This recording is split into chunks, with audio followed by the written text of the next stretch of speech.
Bonjour, bienvenue sur Clic Info et une fois encore, tous nos meilleurs vœux pour 2018. En fait, des vœux, nous ne faisons que cela depuis 2 ou 3 jours, c'est vrai.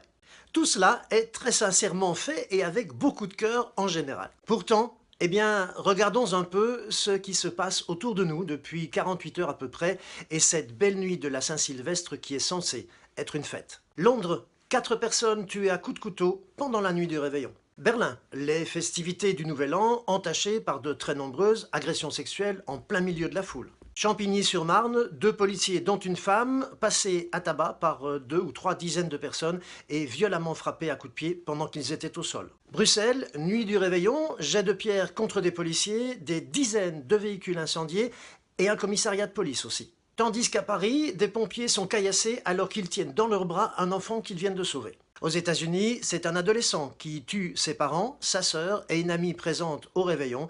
Il possédait un fusil automatique. Rien qu'à Paris et dans la petite couronne, ce sont plus de 1000 véhicules qui ont été incendiés.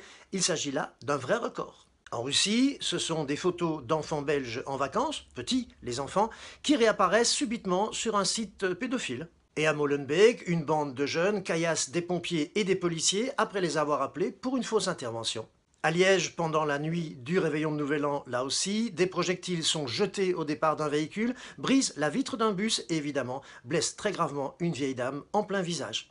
Enfin, en Loire-Atlantique, en plein réveillon, un jeune homme poignarde ses parents, il tue sa mère et son père est gravement blessé. Alors, nous allons en rester là, mais voilà la vraie autre face du Nouvel An, pendant que nous, nous échangions des vœux de paix. Cet ado américain qui abat sa famille à coups de fusil, ce jeune Français qui poignarde ses parents et tue donc sa mère, ces jeunes qui n'ont plus peur de la police et l'agressent impunément sans avoir la moindre inquiétude d'être punis, au point qu'ils filment maintenant leurs méfaits et les diffusent carrément sur les réseaux sociaux, ce qu'on a vu ces derniers jours. Les pompiers caillassés pendant qu'ils tentent de sauver des vies. Et puis ces gens poignardés ou agressés en pleine foule, en pleine ville. Qui osera encore dire que ces jeux violents en vidéo qu'on vend partout ne sont pas, pour le moins en partie, responsables? Dans certains, on ne se bat même plus contre des soldats ennemis qu'il faut abattre pour se défendre. Non, non, on massacre simplement des civils en pleine ville ou encore des gens, tout bêtement parce qu'ils sont différents. Cela ne vous fait penser à rien de ce qui s'est passé ces 2-3 derniers jours et que je viens d'évoquer? Eh bien, moi je le dis sans le moindre complexe, il faut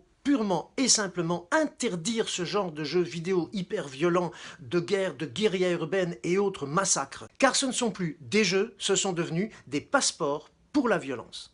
Comment pouvons-nous espérer que nos enfants acquièrent le moindre sens des valeurs pendant que nous distribuons à tire-larigot des vœux de paix et que nous sommes assez cons que pour payer afin d'apprendre à nos enfants à tuer et peut-être même à nous tuer, comme dans le New Jersey ou en Loire-Atlantique. Mais bonne année quand même. À lundi.